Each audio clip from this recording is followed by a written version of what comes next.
When dealing with whether or not Amy violated codes of ethics and state board rules and regulations, the ACA Practitioner's Guide provides us with the proper steps to make evaluations. According to the ACA Practitioner Guide, it's important that counselors aim to make sure meetings with clients are held in an ethical manner. This guide helps counselors to take the proper steps to prevent violations of code of ethics as well as legal matters. According to the ACA Practitioner's Guide, there are 7 steps that should be followed. The steps are: 1. Identify the problem, which in this scenario, Amy's problem is participating in the sales and of own products for personal satisfaction. 2. Apply ACA codes of ethics, and the codes that were violated by Amy in this scenario is code C2A, which is boundaries and of competence, and code C3E, products and training advertisements. 3. Determine the nature and dimensions of dilemma. In this case, Amy provided advertisement through the office and her personal web page, but she failed to gain the proper information on the products she's selling.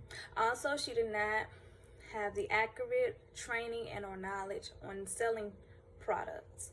4 is the potential course of action. In Amy's case, she can enroll in courses for training. She can gain knowledge on the importance of benefits and potential side effects.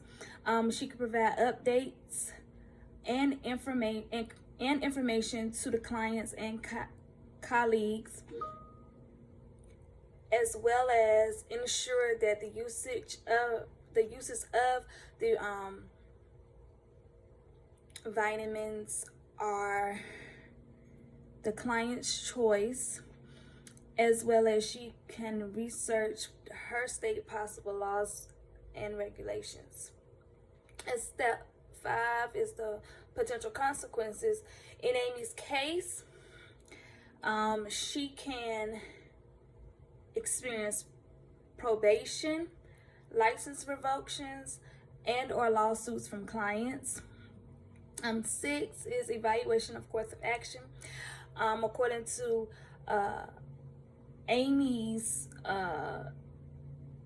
problem, she would be considered for probation due to the fact that she has the chance to gain training in resolving the issue. And step 7 is implementation of course of action.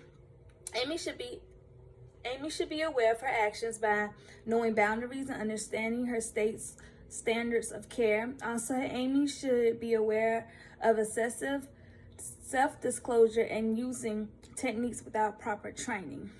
According to the textbook, Amy's decision to sell her own products for her personal gain is an example of malpractice. Malpractice is participating in areas outside of the area in which the counselor's expertise or authority under licensures laws.